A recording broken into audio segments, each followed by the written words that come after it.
Dear students, teachers and viewers, in this lecture we shall continue with our previous lecture and we shall do some more one word substitutes.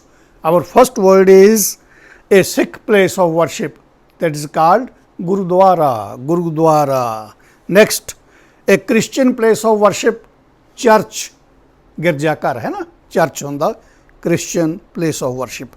Next, one who does not believe in the existence of God, atheist यानी नास्तिक, ATHEIST. Atheist हुंदा यानी नास्तिक जो परमात्मा की होंद नूं ना मन्ने, जो होंद नूं मन्ने ए मूहरों हटा दिए तो वो थीस्ट बन जाऊगा, theist. Next, one who believes in single god, इक्को रब दे विच विश्वास करन वाला होवे उहनूं की कहने, सिंगल गॉड दे विच वो हुंदा monotheist. Monotheist. Next, one who believes in many gods वो हुंदा पॉलीथीस्ट. पॉली दा भाव ही मैनी हुंदा, पॉलीथीस्ट जानी बहुत सारे गॉड. जिस तरह जिवें बुत पूजा करते हैं तो वो सारिਆਂ ਨੂੰ रब का रूप मानते हैं, कुछ ये भी कोई रब है तो उन्होंने उसे कहने मोनोथीस्ट और दूसरा हो गया पॉलीथीस्ट. One who is present everywhere वो कौन होंदा गा? Omni present. आम रब नूं कह दिंदे आ ओमनी प्रेजेंट, भाव कि सर्व व्यापक जो हर स्थान ते हाज़र होवे. Next, one who is all powerful, omni potent. Potent का मतलब होंदा पावरफुल. किसी चीज़ की आप पोटेंसी पुछते हैं भी कितनी है तो पावर कितनी है. जे इंपोर्टेंट कह दिए वह मतलब बिल्कुल पावरलैस है तो omnipotent. One who knows everything उन्होंने कहते हैं ओमनीशायंट, सर्वज्ञाता जिन्हों सारा ज्ञान होवे, ओमनीशायंट. ये आम तौर पर असीं गॉड वास्ते यूज़ करते हुंदे आ कि God is omnipresent, omnipotent and omniscient, भाव कि परमात्मा की है, सर्वव्यापक है, हर थां हाजिर है. दूसरी चीज़ की कहने हुंदे आपां ओमनी पोटेंट है, सर्व शक्तिमान है, तो नाल असीं कहते हैं एंड ओमनीशायंट, भाव कि सर्व ज्ञाता है, उन्होंने हर चीज़ का पता है. Next, one who has only one living wife और हसबैंड, जिसका इक्को ही पति या पत्नी होवे लिविंग तो उन्होंने असीं कहते हुंदे आ मोनोगेमिस्ट. मोनोगेमिस्ट. तो जिहड़ा गेमी शब्द है ना GAMY, तो गेमी शब्द मैरिज नाल संबंधित जिहड़े वर्ड्स ने, जिवें मोनोगेमी कहने आ, मोनोगेमी वो कस्टम होगी, वो रवायत होगी, वो रिवाज होगा जिसे इक्को पत्नी या इक्को पति हुंदा, मोनोगेमी. तो मोनोगेमिस्ट यानी एक पत्नी या एक पति वाला. नैक्सट है one who marriage A second time while the spouse is alive, पति जीवित होवे, पत्नी होर शादी कर ले, जां उल्ट गल आपां कहने आ भाव कि पति शादी कर ले दूसरी पत्नी दे हुंदे, उहनूं असीं कहने हुंदे आ बाईगेमिस्ट. BI, बाई का मतलब दो, बाईगेमिस्ट, BIGAMIST. Next, a man who has more than one wife eight a time, इक्को समय जानी दो तो वध भी पत्नियां होण तो उन्होंने कहने हुंदे असीं पोलीगेमिस्ट. पोली शब्द फिर आ गया. Next, a woman who has more than one husband at a time, उन्होंने असीं कहने हुंदे आ पॉलीएंड्रिस्ट. पॉलीएंड्रिस्ट जिवें आपां नूं महाभारत दे विच एग्जाम्पल मिलती है, polyandrist. Next, a man who is unmarried वो हुंदा बैचुलर. बैचुलर का मीनिंग पहला भी आपां एक देखिया, ये बैचुलर का मीनिंग आ, इनू आम असीं पंजाबी च जानी अनमैरिड भाव कि जो मैरिज कराउणी भी चाहे पर मैरिज ना हुई होवे तो उन्होंने असीं बैचुलर कह दिंदे आ, छड़ा कह दिंदे आ. नैक्सट, वन बोर्ड टू ए सिंगल और अनमैरिड लाइफ, कुछ प्रण कर लेंदे ने कि भी शादी नहीं कराउणी, अनमैरिड ही रहना है, उन्होंने असीं वर्ड सैलीबेट कहने हैं. सैलीबेट CELIBATE, भाव कि ब्रह्मचारी, जिवें आपां कह दईए ब्रह्मचारी, celibate. A man whose wife is dead, widower, विधुर जिहदी पत्नी मरी हुई होवे. A woman whose husband is dead, उन्होंने कहने विडो. विडो यानी विधवा, विधवा वो विधुर हुंदा, ये विधवा हुंदी है. One engaged to be married, मंगनी हुई होवे ਕੀ ਕਹਿੰਦੇ ਆ, ਦੋ ਵਰਡਸ ਨੇ, ਇੱਕ ਹੁੰਦਾ ਫਾਇੰਸ, ਇੱਕ ਹੁੰਦਾ ਫਾਇੰਸੀ। ਲੜਕੀ ਕੀ ਕਹੂਗੀ ਆਪਣੇ ਮੰਗੇਤਰ ਨੂੰ, ਫਾਇੰਸ ਹੈ ਮੇਰਾ, ਤੇ ਮੁੰਡਾ ਕੀ ਕਹੂਗਾ, ਇਹ ਮੇਰੀ ਫਾਇੰਸੀ ਹੈ। ਫਾਇੰਸੀ ਦੇ ਸਪੈਲਿੰਗ ਨੇ FIANCEE, fiancee. Next, the word is absence of rain for a long time. ਲੰਬਾ ਸਮਾਂ ਮੀਂਹ ਨਾ ਪਵੇ, ਔੜ ਪੈ ਜਾਂਦੇ ਆ, ਸੋਕਾ ਪੈ ਜਾਂਦਾ, ਕੀ ਹੁੰਦਾ, ਡਰੌਟ, DROUGHT। ਸਪੈਲਿੰਗ ਧਿਆਨ ਰੱਖਣੇ ਨੇ। ਇੱਕ ਵਰਡ ਡਰਾਟ ਵੀ ਹੁੰਦਾ, DRAUGHT, ਉਹ ਵਨ ਡਰਾਟ ਜਿਹੜੀ ਇੱਕ ਘੁੱਟ ਆਪਾਂ ਕਹਿ ਦਿੰਦੇ ਉਸ ਸੈਂਸ ਵਿੱਚ ਆਉਂਦਾ ਹੈਗਾ। Next, an examination of a dead body, postmortem, postmortem. The act of killing oneself, suicide, SUICIDE। ਸਾਈਡ ਜਿਹੜਾ ਹੈ ਸ਼ਬਦ CIDE, ਇਹ ਜਾਨੀ ਮਾਰਨ ਵਾਸਤੇ, ਮਰਨ ਵਾਸਤੇ, ਉਸ ਵਾਸਤੇ ਆਉਂਦੇ। ਜਿਵੇਂ ਸੁਸਾਈਡ ਹੋ ਗਿਆ ਜਾਨੀ ਸੈਲਫ ਕਿਲਿੰਗ ਹੋ ਗਿਆ। ਜੇ ਕਿਤੇ ਜਰਮੀਸਾਈਡ ਆ ਗਿਆ, ਜਰਮਾਂ ਨੂੰ ਮਾਰਨ ਵਾਲਾ ਆ ਗਿਆ। ਜੇ ਪੈਸਟੀਸਾਈਡ ਹੈ ਤਾਂ ਪੈਸਟ ਨੂੰ, ਨਦੀਨ ਨਾਸ਼ਕ ਆ ਗਿਆ। ਜੇ ਇਨਸੈਕਟੀਸਾਈਡ ਬਣ ਗਿਆ ਤਾਂ ਇਨਸੈਕਟਸ ਨੂੰ ਮਾਰਨ ਵਾਲਾ ਹੋ ਗਿਆ। ਇਨਫੈਂਟੀਸਾਈਡ ਕਿਤੇ ਕਿਤੇ ਛੋਟੇ ਬੱਚੇ ਦੀ ਜਿਹੜੀ ਮੌਤ ਕਰ ਦੇਣੀ, ਇਨਫੈਂਟੀਸਾਈਡ। ਇਸ ਤਰ੍ਹਾਂ ਫੀਮੇਲ ਫੀਟੀਸਾਈਡ ਕਹਿੰਦੇ ਆਪਾਂ, ਭਰੂਣ ਹੱਤਿਆ ਜਿਹੜੀ ਹੈ ਫੀਮੇਲ ਦੀ, ਤਾਂ CIDE ਦਾ ਭਾਵ ਉਹ ਹੁੰਦਾ।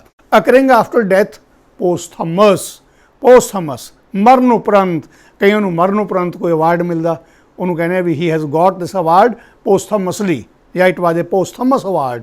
ਕਈ ਵਾਰ ਕਿਸੇ ਬੱਚੇ ਦੀ ਬਦਕਿਸਮਤੀ ਨਾਲ ਕੀ ਹੁੰਦਾ ਹੈਗਾ ਕਿ ਉਹਦੇ ਫਾਦਰ ਦੀ ਪਹਿਲਾਂ ਹੀ ਮੌਤ ਹੋ ਜਾਂਦੀ ਆ ਤੇ ਜਨਮ ਉਹਦਾ ਬਾਅਦ 'ਚ ਹੁੰਦਾ, ਉਹਨੂੰ ਅਸੀਂ ਕਹਿੰਦੇ ਆ posthumous child, posthumous child. Next, writing that is easy to read, legible, legible, ਸੁੰਦਰ ਹੱਥ ਲਿਖਤ ਜਿਹੜੀ ਪੜ੍ਹੀ ਜਾ ਸਕੇ ਵਧੀਆ, ਲੈਜੀਬਲ। ਤੇ ਉਲਟ ਹੁੰਦਾ ਗਾ illegible. Writing that is difficult to read ਤਾਂ ਇਲ ਲੈਜੀਬਲ ਹੋ ਜਾਂਦਾ, ਇਲ ਲੈਜੀਬਲ ਹੈ ਨਾ, ILL ਹੋ ਜਾਏਗਾ, EGIBLE। Next, able to read, ਸਾਖਰ ਹੁੰਦਾ ਜਿਹੜਾ ਪੜ੍ਹ ਸਕੇ, ਐਜੂਕੇਟਡ ਨਹੀਂ, ਪੜ੍ਹ ਸਕੇ ਸਿਰਫ, ਉਹਨੂੰ ਅਸੀਂ ਕਹਿੰਦੇ ਹੁੰਦੇ ਆ ਮਾੜਾ ਮੋਟਾ ਪੜ੍ਹ ਲਿਖ ਸਕਦਾ ਜਿਹੜਾ। Literate, LITERATE।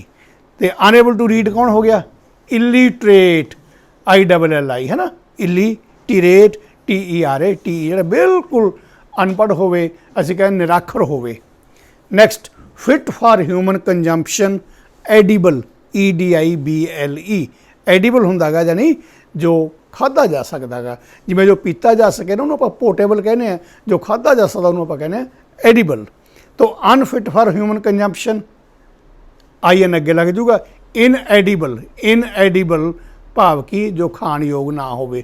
ਜਿਵੇਂ ਆਪਾਂ ਕਹਿੰਦੇ ਐਡੀਬਲ ਆਇਲਸ, ਐਡੀਬਲ ਆਇਲਸ ਕਿਹੜੇ ਕਿਹੜੇ ਨੇ, ਜਿਵੇਂ ਕੋਈ ਮੂੰਗਫਲੀ ਦਾ ਤੇਲ ਹੈ, ਸਰਸੋਂ ਦਾ ਤੇਲ ਹੈ, ਜਾਂ ਇਸ ਤਰ੍ਹਾਂ ਹੋਰ ਇਹੋ ਜਿਹੇ ਬਿਨੌਲੇ ਦਾ ਤੇਲ ਹੈ, ਤਾਂ ਉਹ ਸਾਰੇ ਖਾਧੇ ਪੀਤੇ ਜਾਂਦੇ ਨੇ ਕਿਸੇ ਰੂਪ ਦੇ ਵਿੱਚ, ਤਾਂ ਉਹਨਾਂ ਨੂੰ ਅਸੀਂ ਐਡੀਬਲ ਆਇਲਸ ਕਹਿੰਦੇ। ਇਨਐਡੀਬਲ ਉਹ ਜਿਹੜੇ ਖਾਣ ਯੋਗ ਨਹੀਂ ਹੁੰਦੇ, ਹੋਰ ਕੰਮ ਆਉਂਦੇ ਨੇ। Next, fit to be chosen or selected, ਜਿਹਦੀ ਚੋਣ ਹੋ ਸਕੇ, ਕੁਆਲੀਫਾਈਡ ਹੋਵੇ, ਉਹਨੂੰ ਕੀ ਕਹਾਂਗੇ, ਐਲੀਜੀਬਲ ਹੈ ਨਾ, ਕਿ ਇਹ ਐਲੀਜੀਬਲ ਹੈ, ELIGIBLE। ਤੇ ਅਨਫਿਟ ਫਾਰ ਬੀਇੰਗ ਸਿਲੈਕਟਡ ਉਹ ਹੁੰਦਾ ਇਨਐਲੀਜੀਬਲ, ਕਿ ਭਾਈ ਤੂੰ ਤਾਂ ਇਨਐਲੀਜੀਬਲ ਆ, ਤੂੰ ਤਾਂ ਕੁਆਲੀਫਿਕੇਸ਼ਨ ਨਹੀਂ ਪੂਰੀ ਕਰਦਾ। Next, loud enough to be heard, ਸੁਣਾਈ ਦੇਵੇ, ਔਡੀਬਲ, ਔਡੀਬਲ, AUDIBLE, ਔਡੀਬਲ। ਉਹ ਪਹਿਲਾਂ ਐਡੀਬਲ ਸੀ, ਇਹ ਹੈ ਔਡੀਬਲ। ਤੇ ਇਹਦੇ ਉਲਟ ਹੁੰਦਾ inaudible, inaudible, not loud enough to be heard, ਸੁਣਾਈ ਨਾ ਦੇਵੇ, ਕਿਸੇ ਦੀ ਆਵਾਜ਼ ਬਾਹਲੀ ਮੱਧਮ ਜੀ ਹੋਵੇ, ਆਪਾਂ ਕਹਿੰਦੇ ਕਿ ਯੂਅਰ ਵਾਇਸ ਇਜ਼ ਇਨऑਡੀਬਲ, ਅਸੁਣ ਹੈ, ਸੁਣਾਈ ਨਹੀਂ ਦੇ ਰਹੇ, ਇਨऑਡੀਬਲ ਹੈ। To move from one country to other, ਜਾਂ to move from one place to the other, migrate, MIGRATE, migrate ਭਾਵ ਕਿ ਹਿਜਰਤ ਕਰਨਾ, ਹਿਜਰਤ ਕਰਨਾ, ਮਾਈਗ੍ਰੇਟ ਕਰ ਜਾਣਾ ਇੱਕ ਥਾਂ ਤੋਂ ਦੂਜੇ ਥਾਂ। Next, that which can not be conquered, ਅਜਿੱਤ ਹੋਵੇ, ਅਜਿੱਤ ਹੁੰਦਾ ਇਨਵਿੰਸੀਬਲ, ਇਨਵਿੰਸੀਬਲ ਹੈ ਨਾ, ਇਨਵਿੰਸੀਬਲ, ਅਜਿੱਤ। ਜੇ ਵਿੰਸੀਬਲ ਹੋ ਗਿਆ ਨੈਚੁਰਲੀ ਤਾਂ ਉਹ ਜੋ ਜਿੱਤਿਆ ਜਾ ਸਕੇ, ਤਾਂ ਅਜਿੱਤ ਹੋ ਗਿਆ invincible. That which can not be repaired, irreparable, irreparable, ਜਿਹਦਾ ਕੋਈ ਘਾਟਾ ਪੂਰਾ ਨਾ ਹੋ ਸਕੇ, ਜਿਸ ਦੀ ਮੁਰੰਮਤ ਹੀ ਨਹੀਂ ਹੋ ਸਕਦੀ, ਜਿਸ ਦੀ ਕਮੀ ਪੂਰੀ ਨਹੀਂ ਹੋ ਸਕਦੀ। ਜਿਵੇਂ ਆਪਾਂ ਕਈ ਵਾਰੀ ਕਹਿ ਦਿੰਦੇ ਹਾਂ ਕਿ his death is an irreparable loss, irreparable loss means that loss which can never be made up, which can never be compensated, irreparable. That which cannot be imitated, ਜਿਹਦੀ ਨਕਲ ਹੀ ਨਾ ਹੋ ਸਕਦੀ ਹੋਵੇ, ਉਹਨੂੰ ਕਹਿੰਦੇ ਆ ਇਨਇਮੀਟੇਬਲ। ਇਨਇਮੀਟੇਬਲ ਭਾਵ ਕਿ ਜਿਹਦੀ ਨਕਲ ਨਹੀਂ ਹੋ ਸਕਦੀ, ਨਕਲ ਰਹਿਤ ਹੈ। ਤੋ ਇਮੀਟੇਟ ਹੁੰਦਾ ਨਾ ਨਕਲ ਕਰਨਾ, ਇਮੀਟੇਬਲ ਜਿਹਦੀ ਨਕਲ ਹੋ ਸਕੇ, ਅਤੇ ਇਨਇਮੀਟੇਬਲ ਜਿਹਦੀ ਨਕਲ ਨਹੀਂ ਹੋ ਸਕਦੀ। That which can not be rubbed or blotted out, ਜਿਸ ਨੂੰ ਮਟਿਆ ਨਾ ਜਾ ਸਕੇ। ਇਨਡੈਲੀਬਲ, ਆਮ ਇਨਡੈਲੀਬਲ ਇੰਕ ਹੁੰਦੀ ਆ ਜਿਹੜੀ ਇਲੈਕਸ਼ਨ ਸਮੇਂ ਜਦੋਂ ਬੰਦਾ ਵੋਟ ਪਾ ਕੇ ਆਉਂਦਾ ਨਾ, ਉਹਦੇ ਉਂਗਲ 'ਤੇ ਲਾਈ ਜਾਂਦੀ ਹੈ, ਤਾਂ ਉਸ ਇੰਕ ਨੂੰ ਇਨਡੈਲੀਬਲ ਇੰਕ ਕਿਹਾ ਜਾਂਦਾ, ਭਾਵ ਕਿ ਅਮਿਟ ਸਿਆਹੀ ਜਿਹੜੀ ਮਿਟਦੀ ਨਹੀਂ ਹੈਗੀ। ਨੈਕਸਟ ਹੈ ਇਨਕੈਪੇਬਲ ਆਫ ਮੇਕਿੰਗ ਐਰਰ, ਜੋ ਕਦੇ ਵੀ ਗਲਤੀ ਨਾ ਕਰੇ, ਉਹਨੂੰ ਕਹਿੰਦੇ ਹੁੰਦੇ ਇਨਫੋਲੀਬਲ। ਇਨਫੋਲੀਬਲ ਤਾਂ ਕੌਣ ਹੈ infallible? Only God is infallible. Man is fallible. ਆਪਾਂ ਕਹਿੰਦੇ ਮਨੁੱਖ ਭੁੱਲਣਹਾਰ ਆ, ਮਨੁੱਖ ਦਾ ਗਲਤੀ ਦਾ ਪੁਤਲਾ। Man is fallible but God is infallible. God ਜਿਹੜਾ ਹੈ ਉਹ ਨਹੀਂ ਕਦੇ ਗਲਤੀ ਕਰਦਾ, ਇਹ ਆਮ ਕਹਾਵਤ ਚੱਲੀ ਆਉਂਦੀ ਹੈ। That which can not be avoided or prevented, ਜਿਹਨੂੰ ਅਸੀਂ ਅਵੋਇਡ ਨਹੀਂ ਕਰ ਸਕਦੇ, ਪ੍ਰੀਵੈਂਟ ਨਹੀਂ ਕਰ ਸਕਦੇ, ਰੋਕ ਨਹੀਂ ਸਕਦੇ, ਪਿੱਛੇ ਨਹੀਂ ਪਾ ਸਕਦੇ, ਉਹਨੂੰ ਕਹਿੰਦੇ ਹੁੰਦੇ ਇਨਐਵੀਟੇਬਲ। ਇਨਐਵੀਟੇਬਲ ਭਾਵ ਕਿ ਜੋ ਅਟੱਲ ਹੈ, ਜਿਵੇਂ ਡੈਥ ਬਾਰੇ ਕਹਿ ਦਿੰਦੇ ਨੇ ਕਿ death is inevitable. Next that does not die, immortal, ਅਮਰ। ਮੈਨ ਇਜ਼ ਇਮੋਰਟਲ ਆਪਾਂ ਕਹਿੰਦੇ ਹਾਂ, beauty is mortal but virtue is immortal. Virtue ਕੀ ਹੁੰਦਾ? ਨੇਕੀ, ਕਿ ਜਿਹੜੀ ਨੇਕੀ ਆ ਉਹ ਅਮਰ ਹੈ। Next not to the point, irrelevant. Irrelevant ਅਪ੍ਰਸੰਗਕ, ਜਿਹੜਾ ਕਿ ਰੈਲੇਵੈਂਟ ਨਾ ਹੋਵੇ। That which can not be seen, ਉਹਨੂੰ ਅਸੀਂ ਕਹਿੰਦੇ ਹਾਂ ਇਨਵਿਜ਼ੀਬਲ। ਵਿਜ਼ੀਬਲ ਦੇ ਉਲਟ ਹੁੰਦਾ, ਵਿਜ਼ੀਬਲ ਜੋ ਦਿਖਾਈ ਦੇਵੇ, ਅਤੇ ਇਨਵਿਜ਼ੀਬਲ ਜੋ ਅਦਿੱਖ ਹੋਵੇ। Next a book containing information on all branches of knowledge, ਪੂਰਾ ਗਿਆਨ ਜਿਹਦੇ 'ਚ ਹੋਵੇ, ਉਹਨੂੰ ਕਹਿੰਦੇ ਹੁੰਦੇ ਆ ਐਨਸਾਈਕਲੋਪੀਡੀਆ। ਤੁਹਾਡੇ ਕਾਲਜਾਂ ਦੀ, ਸਕੂਲਾਂ ਦੀ ਲਾਇਬ੍ਰੇਰੀ 'ਚ ਹੋ ਸਕਦਾ, ਵੱਡੀਆਂ ਵੱਡੀਆਂ ਕਿਤਾਬਾਂ ਹੁੰਦੀਆਂ ਨੇ ਔਰ ਕਾਫੀ ਗਿਣਤੀ ਹੁੰਦੀ ਉਹਨਾਂ ਦੀ, ਤਾਂ ਉਹਨਾਂ ਨੂੰ ਅਸੀਂ ਕਹਿੰਦੇ encyclopedia. Next a record of one's life written by oneself, ਖੁਦ ਲਿਖੀ ਗਈ ਹੋਵੇ ਤਾਂ autobiography. AUTOBIOGRAPHY, autobiography. Next a record of one's life written by somebody else, ਕਿਸੇ ਦੁਆਰਾ ਜੀਵਨੀ ਲਿਖੀ ਗਈ ਹੋਵੇ, ਉਹ ਸਵੈ ਜੀਵਨੀ ਹੁੰਦੀ ਹੈ। ਇਹ ਜੀਵਨੀ ਹੁੰਦੀ ਹੈ, ਇਹ ਹੁੰਦੀ ਆ ਬਾਇਓਗ੍ਰਾਫੀ। ਬਾਇਓਗ੍ਰਾਫੀ। ਨੈਕਸਟ ਆ ਹਿਊਮਰਸ ਪਲੇ ਹੈਵਿੰਗ ਏ ਹੈਪੀ ਐਂਡਿੰਗ, ਨਾਟਕ ਜਿਹਦਾ ਐਂਡ ਬੜਾ ਹੈਪੀ ਹੋਵੇ, ਹਾਸ ਰਸ ਵਾਲਾ ਹੋਵੇ। ਤੁਹਾਨੂੰ ਪਤਾ comedy, COMEDY।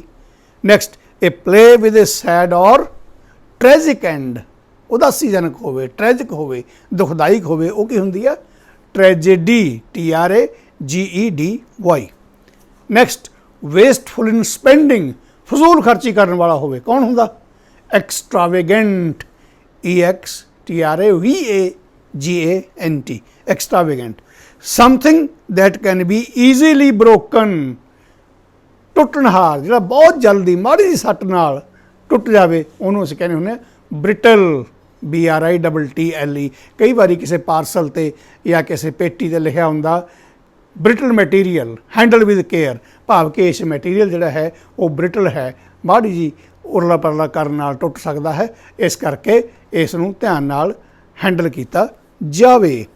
Next the bony framework of the body, ਜੋ ਹੱਡੀਆਂ ਦਾ ਢਾਂਚਾ ਹੁੰਦਾ, ਉਹਨੂੰ ਕਹਿੰਦੇ ਹੁੰਦੇ ਆ ਸਕੈਲੇਟਨ, SKELETON। ਤੋ ਨੈਕਸਟ ਹੈ ਟੇਕਿੰਗ ਪਲੇਸ ਐਵਰੀ ਈਅਰ, ਸਾਲਾਨਾ ਜਿਹੜੀ ਚੀਜ਼ ਹੋਵੇ, ਐਨੂਅਲ। ਐਨੂਅਲ ਤਾਂ ਉਹਨੂੰ ਅਸੀਂ ਕਹਿੰਦੇ ਹਾਂ ਸਾਲਾਨਾ। ਸੋ ਇੰਨੇ ਕੁ ਸਿਲੈਕਟ ਅਸੀਂ ਕੀਤੇ ਨੇ ਜੋ ਵਨ ਵਰਡ ਸਬਸਟੀਚਿਊਟਸ ਨੇ, ਤੁਸੀਂ ਸਾਰੇ ਯਾਦ ਕਰਨੇ ਨੇ, ਤੁਹਾਨੂੰ ਲਿਖੇ ਹੋਏ ਮਿਲ ਜਾਣਗੇ ਤੁਹਾਡੇ ਕੋਲ ਵੀਡੀਓ 'ਤੇ। Thank you very much, best wishes, God bless you.